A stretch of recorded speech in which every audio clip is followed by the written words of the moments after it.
So today we're going to be talking about a bunch of different GiantX rumors, news, the whole roster. Obviously, you guys can see here that the GiantX roster has just one player confirmed for next season so far. That's Jackie's in the mid lane. So we need to do a lot to fill this thing out.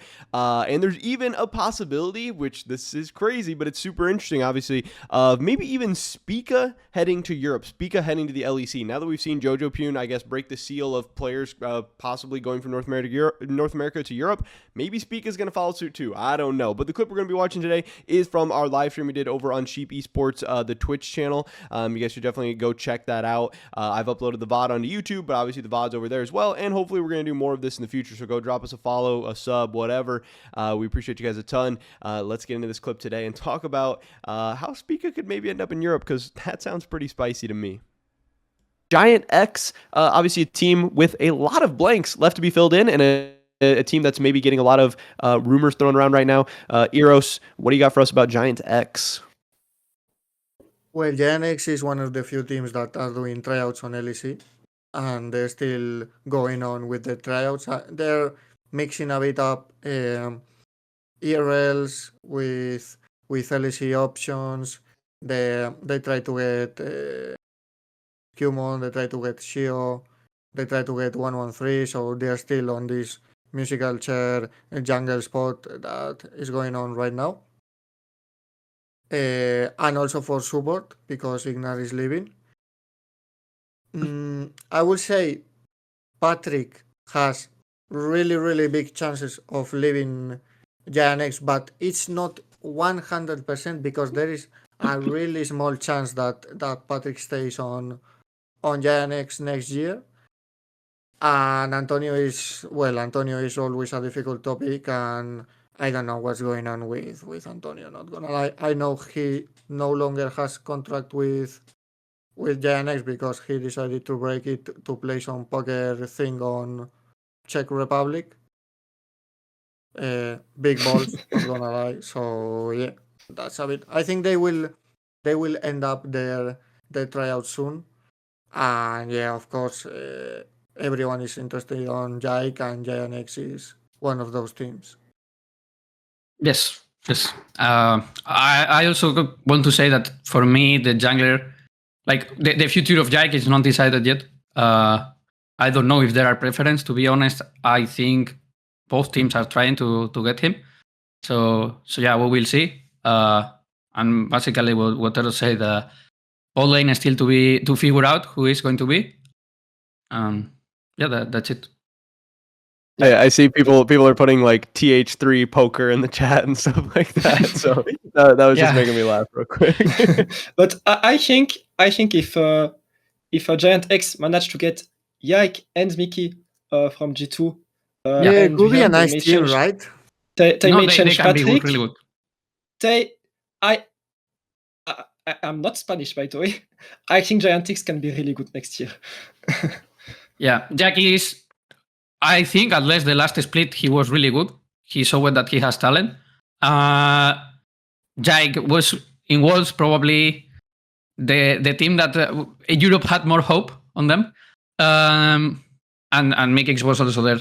So if they find the team together, it's going to be good. I am pretty sure. Like really good.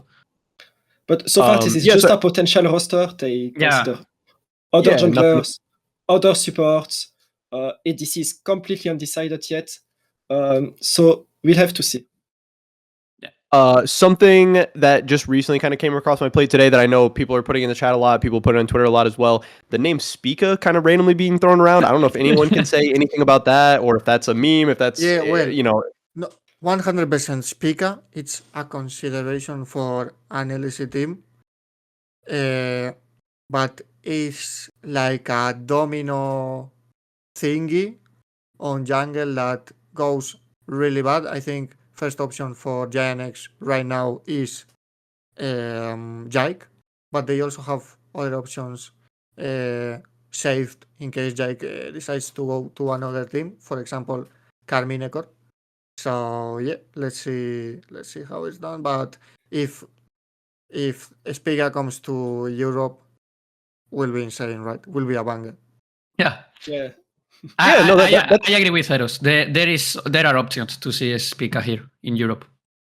Yeah, that's kind of what I was wondering about. Obviously, coming from the non-European perspective, how you guys necessarily feel about some of the NA or the American players, or whatever, coming over. I know, obviously, in the LCS, there's been times where we've been really excited to see European players come over, and then there's sometimes where we've been like, hey, these European players are not really doing too hot. Maybe we can stick with some more NA talent. So is that, like, do you guys know how European fans necessarily feel about that? Would we not mind a couple NA players coming over? Do we want NA players staying away? What's kind of the feeling there from what you guys can sense?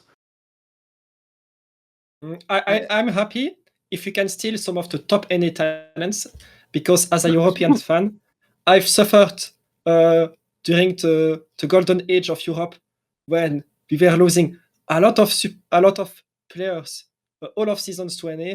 So I'm happy we get some back, So if you can get Jojo and Spica, I'm quite happy, because I think they are top players. And obviously, I don't think anyone would debate, but like the best players today in NA can play in Europe. Like they are good enough.